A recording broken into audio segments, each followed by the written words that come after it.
Social media की कैद में गिरफ्तार बहू का ससुराल। ड्राइंग रूम में चमकते रिंग लाइट जल रही होती है। सोफे पर पूरा परिवार बैठा होता है, लेकिन सबकी नजर एक दूसरे पर नहीं, अपने अपने मोबाइल स्क्रीन पर टिकी होती है। कमरे में सन्नाटा, बस नोटिफिकेशन की आवाजें आ रही होती हैं। माँ देखना, मेरा ये जो व्लॉग था इस पर बिल्कुल भी व्यूज नहीं आए हैं। मेरा यूट्यूब चैनल तो डाउन चल रहा है, इंस्टा पर भी कुछ खास व्यूज नहीं है, कहीं भी फॉलोअर्स नहीं बढ़ रहे। समझ ही नहीं आ रहा कि करूं क्या। हैशटैग सही नहीं लगाते तुम, ट्रेंडिंग साउंड यूज करो तभी ग्रोथ आएगी। भैया देखो, इस इन्फ्लुएंसर ने शादी की है और उसके बाद से देखो इसका चैनल कितनी ग्रोथ कर रहा है। पॉपुलर होने के साथ साथ ये ट्रेंडिंग में भी चल रहा है। अच्छा ऐसा है क्या? तो क्यों ना मैं भी शादी कर लूं, मेरी उम्र भी तो हो रही है। हाँ बेटा, तू शादी कर ले, हमें कंटेंट भी मिल जाएगा और ऊपर से घर में काम करने में भी बड़ी दिक्कत होती है। इसी बहाने तेरी शादी हो जाएगी और घर में बहू आ जाएगी। अरे हाँ, जैसे नहीं बहू का पहला दिन पहली रसोई, सास बहू चैलेंज, कितना कंटेंट मिलेगा। और मैं बहू के साथ भक्ति रील बनाऊंगी, मेरे फॉलोअर्स डबल हो जाएंगे। मम्मी मैं तो गंजा हूँ, ये विग लगाकर दुनिया के सामने स्मार्ट बनता हूँ, लेकिन मुझसे शादी कौन करेगा? हम ढूंढेंगे लड़की तेरे लिए। आजकल सब ऑनलाइन हो जाता है, तू टेंशन मत ले। बात खत्म होते ही सब फिर अपने अपने फोन में व्यस्त हो जाते हैं। अगली सुबह किचन की गैस ठंडी होती है, डाइनिंग टेबल पर कोई खाना नहीं बना होता है। शकुंतला मोबाइल पर फूड ऐप खोलकर ऑर्डर कर रही होती है। आज क्या मंगवाएं, पिज्जा या बर्गर? जो जल्दी आ जाए वही कर दो। मेरे लिए डाइट सलाद, फोटो डालनी है। मेरे लिए कम मसाले वाला कुछ देख लेना। राघव अचानक मोबाइल सामने रखकर लाइव शुरू कर देता है। हेलो दोस्तों, आज हम फैमिली ब्रेकफास्ट ऑर्डर कर रहे हैं। घर के गेट दोपहर तक बंद होते हैं। बाहर 3-4 औरतें खड़ी आपस में बातें कर रही होती हैं।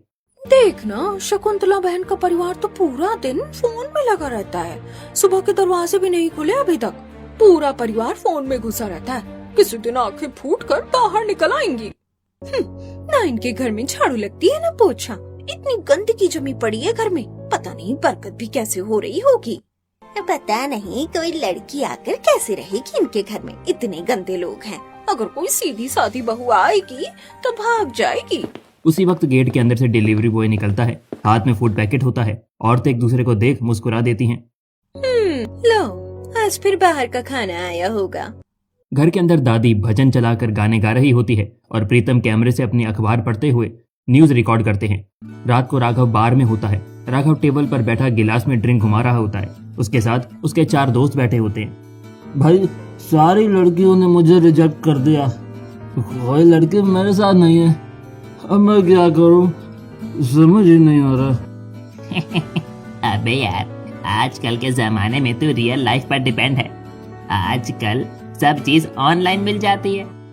भाई आजकल लड़का लड़की ऑनलाइन भी मिल जाते हैं, डेटिंग ऐप से सुना है ना? क्या सच कह रहे हो तुम लोग?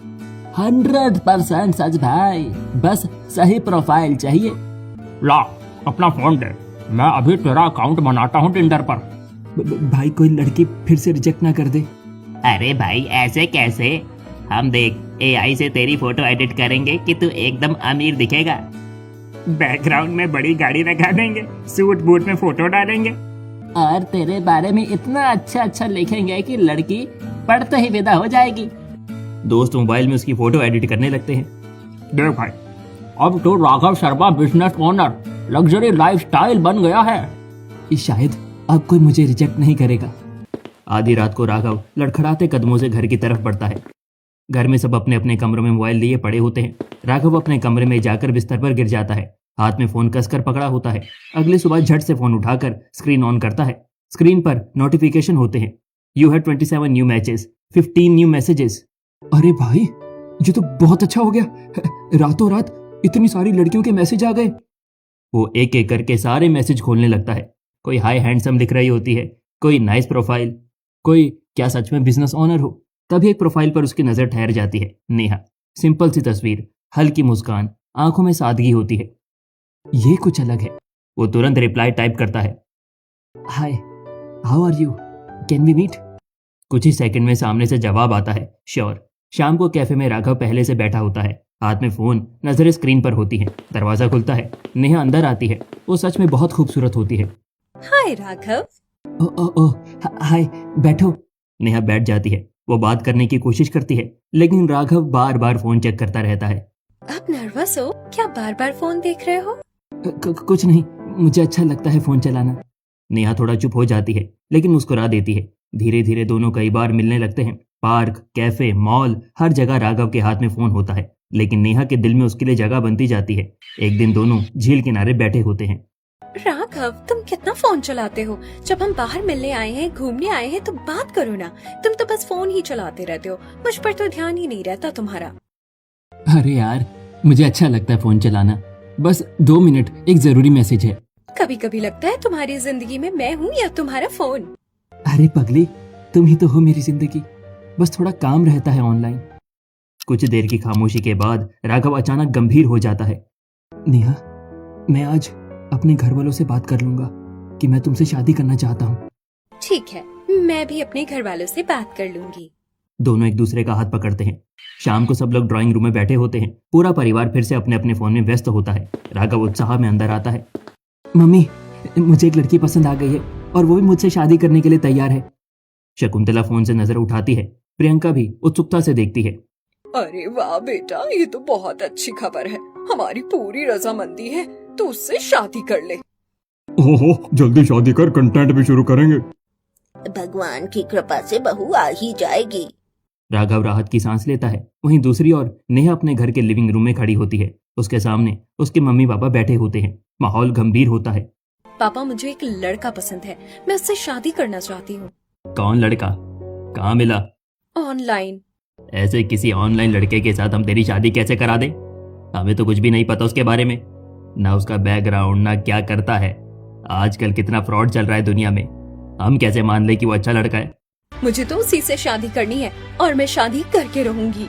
बेटा, तेरे पापा सही कह रहे हैं। आजकल दुनिया पता नहीं कैसी हो गई है। दिखाई कुछ और देता है और होता कुछ और है। अगर आप लोग नहीं मानोगे तो मैं आप लोगों के खिलाफ जाकर उससे शादी करूंगी। हाँ, जहाँ करनी होंगी तो कर ले, लेकिन एक बात याद रखना, जिस दिन तू शादी करके यहाँ से निकल जाएगी ना, उस दिन इस घर के दरवाजे तेरे लिए हमेशा के लिए बंद हो जाएंगे। ठीक है, जो होगा देखा जाएगा। वैसे भी आजकल अच्छी पार्टनर मिलना मुश्किल है। मुझे मेरी लाइफ का पहला प्यार मिल गया, उससे भी आपको जलन हो रही है। बेटा मत जा हमारे खिलाफ, वरना आगे जाकर बहुत पछताएगी। नेहा अपनी माँ का हाथ धीरे से झटक देती है। उसकी आंखों में आंसू होते हैं, लेकिन कदम पीछे नहीं हटती है। मुझे मेरे फैसले पर भरोसा है। वो अपना बैग उठाती है और तेज कदमों से घर से बाहर निकल जाती है। पीछे उसकी माँ रोती रह जाती है और पिता पत्थर की तरह खड़े रहते हैं। अगले सुबह मैरिज कोर्ट के बाहर भीड़ होती है। राघव और नेहा के गले में फूलों की वरमाला पड़ी होती है, हाथों में फाइल होती है। यहाँ साइन कर दीजिए। राघव पहले साइन करता है, फिर नेहा कांपते हाथों से कागज पर अपना नाम लिखती है। अब से आप दोनों कानूनी रूप से पति पत्नी हैं। नेहा हल्की मुस्कान देती है। राघव तुरंत मोबाइल निकाल लेता है। हेलो गाइस, आज मेरा स्पेशल डे है। आज हम कोर्ट मैरिज कर रहे हैं। देखिए, ये है मेरी बीवी। नेहा एक पल के लिए उसे देखती है। उसके चेहरे पर खुशी और झिझक का मिला जुला भाव होता है। राघव, अभी कैमरा बंद कर दो ना, ये पल सिर्फ हमारा है। अरे यार, पूरा कंटेंट खराब हो जाएगा। नेहा चुप हो जाती है। उसके चेहरे की चमक थोड़ी फीकी पड़ जाती है। शाम को नेहा का गृह प्रवेश होता है। घर के बाहर रंगोली बनी होती है। दरवाजे पर फूलों की सजावट होती है। नेहा अपने ससुराल के दरवाजे पर खड़ी होती है। राघव कैमरा ऑन करके बोल रहा होता है। देखो गाइस, आज मेरा गृह प्रवेश हो रहा है। मेरी बीवी घर आ गई। राघव, अगर तुम थोड़ा फोन रख दो तो हम गृह प्रवेश कर लें। ये टाइम हमारे लिए इम्पोर्टेंट है, तुम फोन में लगे पड़े हो। अरे यार, पूरा कंटेंट खराब हो जाएगा, ऐसे रिएक्ट मत करो। अंदर शकुंतला रिंग लाइट सेट कर रही होती है। गाइस देखिए, मेरी बहू आ रही है, अब मैं इसका गृह प्रवेश करूंगी। हेलो दोस्तों, देखिए हमारी नई भाभी अभी अभी घर में एंट्री कर रही है। प्रीतम जी मोबाइल से लगातार फोटो खींच रहे होते हैं। अरे एक स्माइल तो दे दो बहू, थंबनेल के लिए चाहिए। दादी बिमला देवी मोबाइल पर स्वागत का गाना चला देती है और उसी के साथ गाने लगती है। आओ रे आओ नई बहू। नेहा कलश को पैर से धीरे से गिराती है, चावल बिखेरती है, लेकिन कोई उसकी आंखों में झांक कर नहीं देखता। सबकी नजरें स्क्रीन पर होती हैं। ये सब लोग कैसे हैं? इनके तो फोन ही नहीं छूट रहे। कहीं मैंने गलत फैसला तो नहीं ले लिया। अगली सुबह नेहा की पहली रसोई होती है। वो साड़ी पहनकर किचन में आती है। वो दादी, सास और शकुंतला के पास जाती है। दोनों सोफे पर बैठे मोबाइल में व्यस्त होती हैं। दादी जी, मम्मी जी, आज मेरी पहली रसोई है, आप बताइए क्या बनाऊं? हाँ, कुछ भी बना लो, मैं भी भजन लाइव में हूँ। जो ट्रेंडिंग हो वही बना देना, मुझे अभी रील पोस्ट करनी है। नेहा कुछ पल खड़ी रहती है, फिर चुपचाप किचन में चली जाती है। वो मेहनत से खाना बनाती है, पूरी, आलू की सब्जी, खीर। चेहरे पर उम्मीद होती है कि सब तारीफ करेंगे। वो थाली से जाकर ड्राइंग रूम में रखती है। खाना तैयार है, आप सब आ जाइए। नेहा इंतजार करती, लेकिन कोई नहीं आता। राघव अपने कमरे में व्लॉग एडिट कर रहा होता है। प्रियंका रील बना रही होती है। शकुंतला कमेंट्स का जवाब दे रही होती है। प्रीतम जी न्यूज शॉर्ट्स देख रहे होते हैं। दादी व्हाट्सएप फॉरवर्ड पढ़ रही होती है। खाना टेबल पर रखा रखा ठंडा हो जाता है।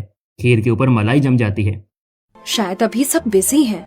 2 घंटे बाद भी थाली वैसी ही पड़ी रहती है। कोई खाने नहीं आता। नेहा चुपचाप कुर्सी पर बैठ जाती है। दोपहर को ड्राइंग रूम में रिंग लाइट जल रही होती है।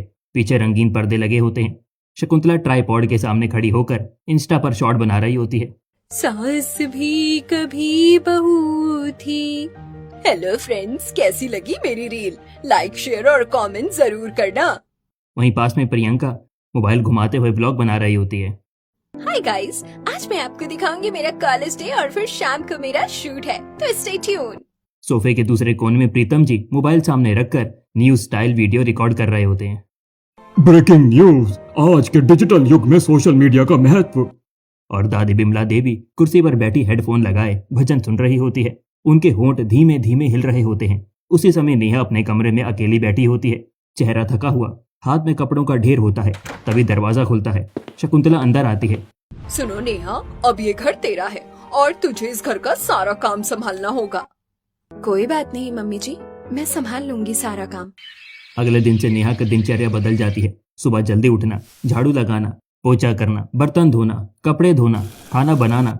उधर शकुंतला और प्रियंका किसी भी काम में उसकी मदद नहीं करती हैं। दोनों अपने अपने फोन में बिजी रहती हैं। दिन बीतते जाते हैं। नेहा काम करते करते थक जाती है। उसकी हथेलियां सूख जाती हैं।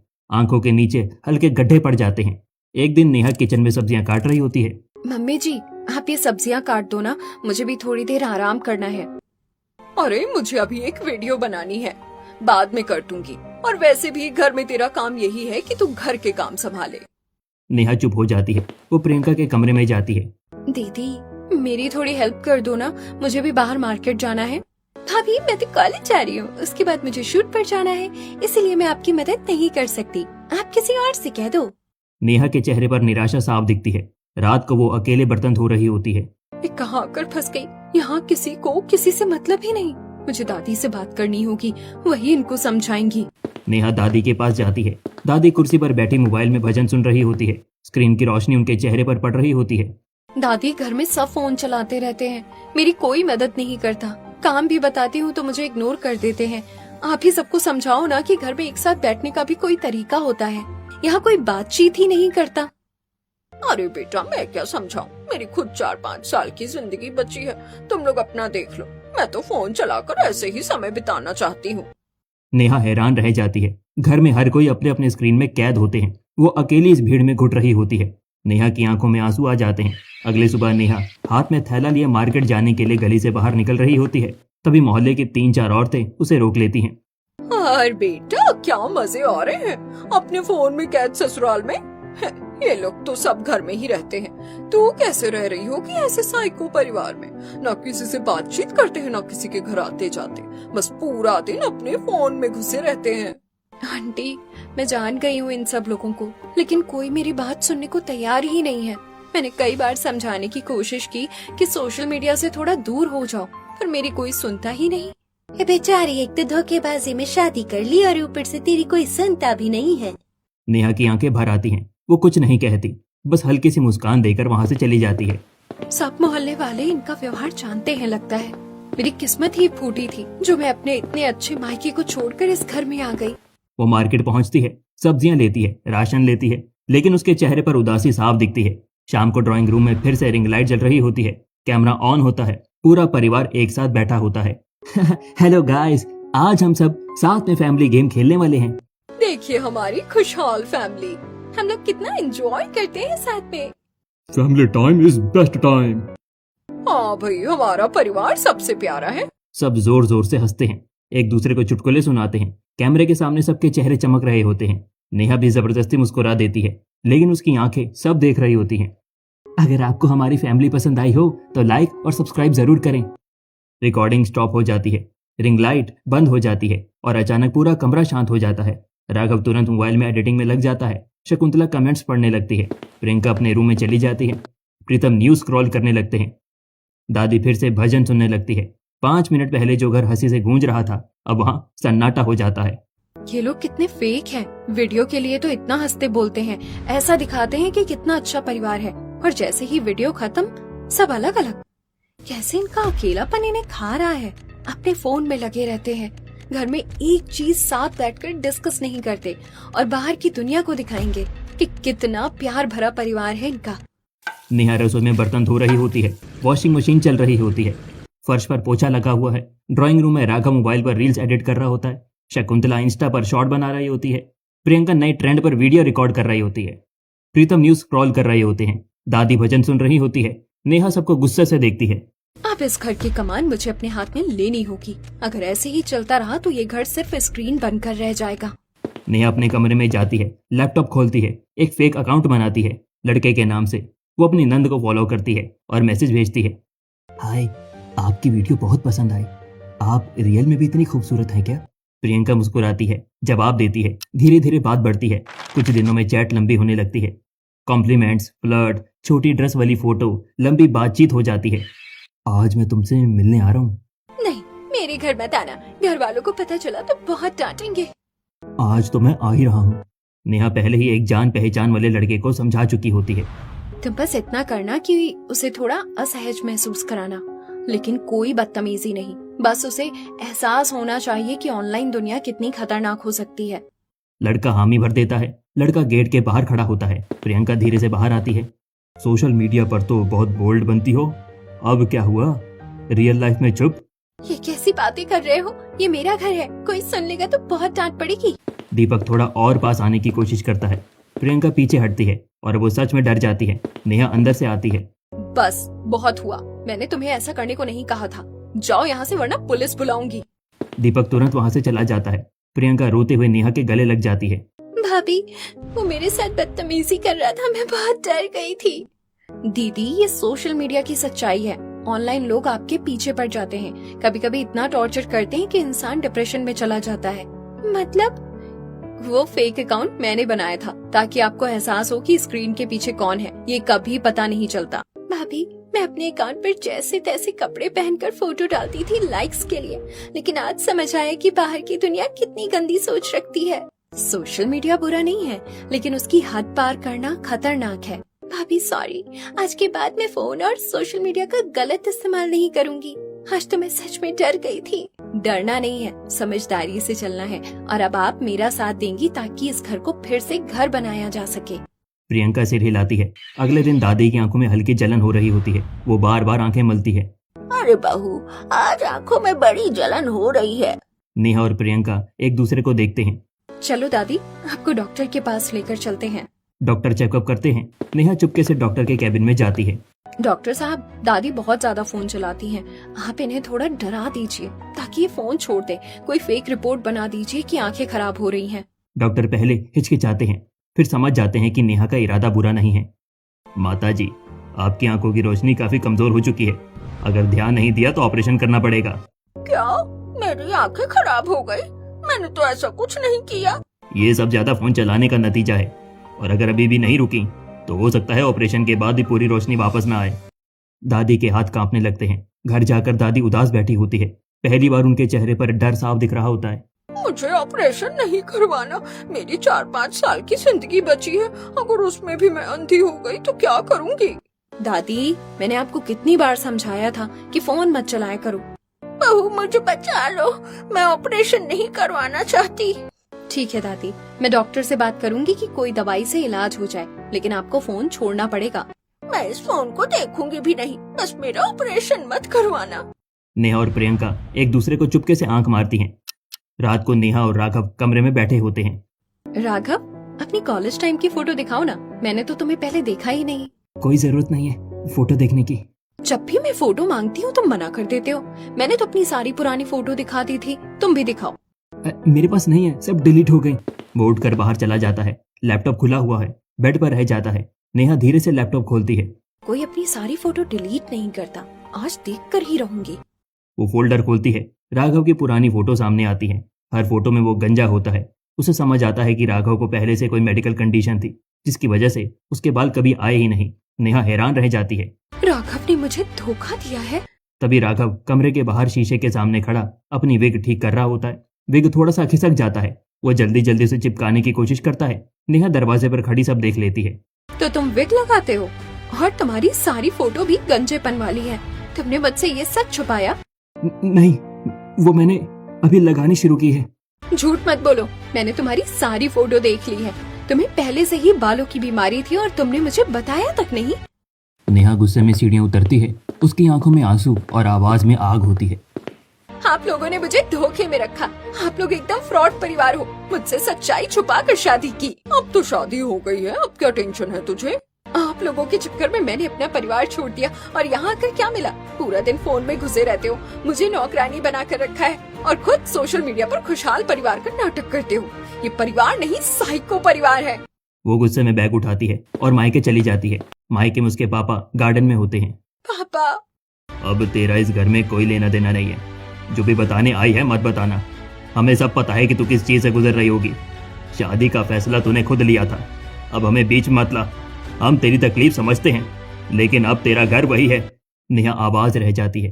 वो कुछ कह नहीं पाती। आंखों में आंसू लिए वापस मुड़ जाती है। इस राघव की वजह से मैं इतना कुछ झेल रही हूँ। आप लोग एक नंबर के धोखेबाज हो। आज मेरे परिवार वालों ने भी मेरी बात नहीं सुनी। आप लोगों ने मेरा जीवन खराब कर दिया। ये क्या बात हो रही है बेटा? अब मैं आप लोगों को जेल करवाऊंगी। 5 करोड़ रुपए देने पड़ेंगे, वरना मैं आपके बेटे पर झूठा इल्जाम लगा दूंगी कि इसने मुझे जबरदस्ती शादी में बांधा। इतना कहकर वो कमरे में चली जाती है। मैंने कहा था किसी लड़की को झूठ में मत फंसाओ। सब टेंशन में होते हैं। मम्मी, भाभी दिल की बहुत साफ है। उन्होंने मेरा सोशल मीडिया छुड़वाया। अगर आप फोन चलाना कम कर दो और उनसे माफी मांग लो तो सब ठीक हो जाएगा। वो हमें जेल पहुंचा देगी। रात को बालकनी में नेहा अपने दोस्त से फोन पर बात कर रही होती है।